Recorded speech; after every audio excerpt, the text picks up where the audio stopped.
बिस्मिल्लाहिर्रहमानिर्रहीम सल्लल्लाहु अलैहि हबीबी सैयदना मोहम्मद व आलिहि वसल्लम। मोहम्मद नज़ीर खान, ये बात याद रखें, ज़िमनी इंतखाब के अलावा जो भी इलेक्शन होगा वो जनरल इलेक्शन होगा, चाहे वो एक एक करके सूबाई असम्बली को हो, दो दो करके सूबाई असम्बली को, या सूबाई असम्बलियाँ और कौमी असम्बली का इकट्ठा हो, तो वो इलेक्शन जनरल होगा और उसको जनरल इलेक्शन ही कंसिडर किया जाएगा, उसको ज़िमनी इलेक्शन नहीं माना जाएगा। चाहे आप लेकिन उस इलेक्शन की शर्त ये है कि वो पूरी असम्बली का इलेक्शन हो। जब भी किसी असम्बली का इलेक्शन होगा, पूरी असम्बली का इलेक्शन होगा, तो उसको जनरल इलेक्शन कंसिडर किया जाएगा। जनरल इलेक्शन की कहीं भी कानून में शर्त नहीं लिखी हुई कि आपने जनरल इलेक्शन वही उसी को माना है जब आप सूबाई असम्बलियों के साथ कौमी असम्बली का भी इलेक्शन करवाएं।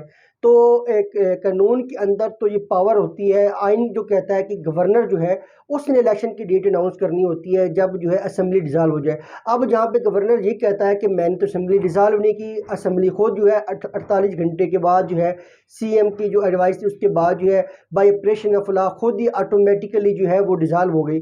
तो डेफिनेटली अगर उसने ऑटोमेटिकली ही डिज़ाल्व होना है तो फिर भी वो जो डिज़ाल्व है वो थ्रू गवर्नर ही कंसिडर की जाएगी। वो थ्रू जब आपने इंटरम कैबिनेट अनाउंस कर दी, इंटरम सीएम जो है उससे आपने ओथ ले लिया, तो इसका मतलब ये होता है कि जो गवर्नर है उसी ने ही असम्बली डिज़ाल्व की, चाहे assembly by operation of law dissolve हो या वैसे गवर्नर ही उसको डिज़ाल्व कर दे।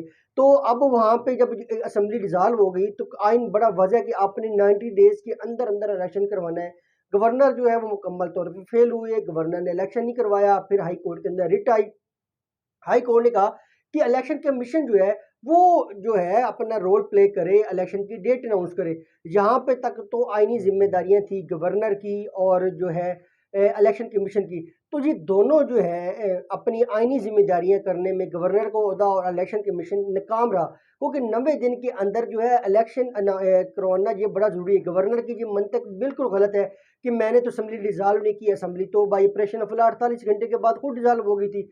तो अगर वो खुद भी हुई है तो वो गवर्नर के थ्रू, गवर्नर की ही असेंबली के थ्रू समझी जाएगी कि गवर्नर ने ही उसको डिसॉल्व किया। जब गवर्नर ने इंटरिम कैबिनेट जो है उससे ओथ ले लिया और इंटरिम सीएम से ओथ ले लिया, इंटरिम सेटअप आ गया, तो इसका मतलब है वो असेंबली डिसॉल्व हो गई। आप टेक्निकल इश्यूज के पीछे नहीं छुप सकते।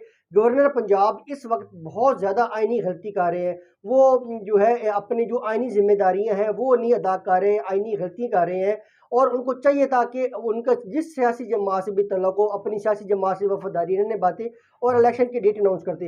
अब जब गवर्नर फेल हो गया, इलेक्शन कमीशन फेल हो गया, दोनों जो इदारे हैं अपनी कॉन्स्टिट्यूशनल जो जिम्मेदारी हैं वो फुलफिल करने में नाकाम रहे, तो फिर सदर जो है वो कम्पिटेंट है।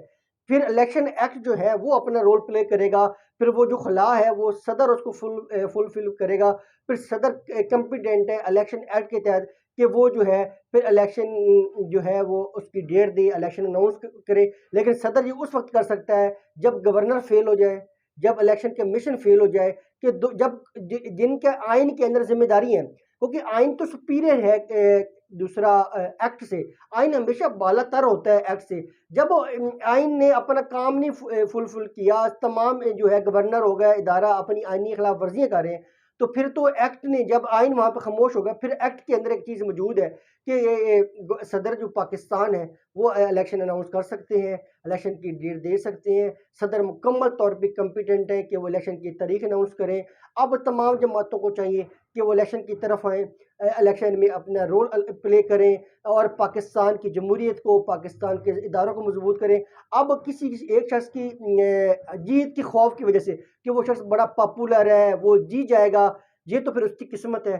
फिर आप खुद मेहनत करें, फिर आप किसी की जीत की वजह से या अपनी शिकस्त के खौफ की वजह से आप इलेक्शन से भागें, तो ये मुल्क के साथ ज्यादती है, ये आईने पाकिस्तान के साथ ज्यादती है, ये अवाम के साथ ज्यादती है, ये वोटर के साथ ज्यादती है, ये सपोर्टर्स के साथ ज्यादती है, ये जमहूरियत के साथ ज्यादती है।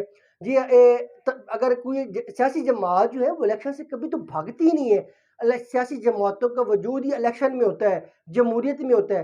तो सदर पाकिस्तान ने मुकम्मल तौर पर कानूनी काम किया, कोई गलत काम नहीं किया, कोई आइन को एब्रोगेट नहीं किया, कोई खिलाफ आइन खिलाफ कानून कोई काम नहीं किया। इलेक्शन एक्ट उनको मुकम्मल तौर पे एम्पावर करता है कि वो इलेक्शन की डेट अनाउंस करें।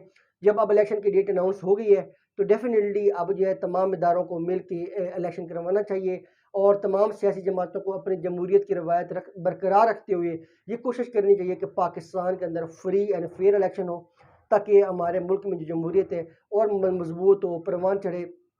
और मुल्क के अंदर जो है अब जब सूबाई असम्बली के इलेक्शन हो रहे हैं तो फिर कौमी असम्बली के भी होने चाहिए, क्योंकि मुल्क इस वक्त बड़ा मुश्किल सूरत हाल पे खड़ा है। तो अगर 2-3 महीने पहले असम्बली डिज़ाल्व कर भी दी जाए, ज़रूरी नहीं है कि अब असम्बली ने अपनी आइनी मुदत पूरी करनी है। जब दो सूबे इलेक्शन में जा रहे हैं तो डेफिनेटली फिर कौम का पैसा बार बार इलेक्शन पे ना ज़ाया होने दिया जाए। और क्योंकि अब जब 2-3 महीने रहने होते हैं तो जो मौजूदा हुकूमत होती है वो बड़ा कोई प्रोजेक्ट्स भी शुरू नहीं कर सकती, जो प्रोजेक्ट्स होते हैं वो उनके आन गोइंग होते हैं। तो डेफिनेटली अब जो है मुल्क को इलेक्शन की तरफ जाना चाहिए। पाकिस्तान के तमाम मसाइल का हल अब इलेक्शन है। हार जीत का जो फैसला है वो इलेक्शन की तरफ, इलेक्शन के रिजल्ट ही होना चाहिए और पाकिस्तान को अब इलेक्शन की तरफ जाना चाहिए। पाकिस्तान जिंदाबाद।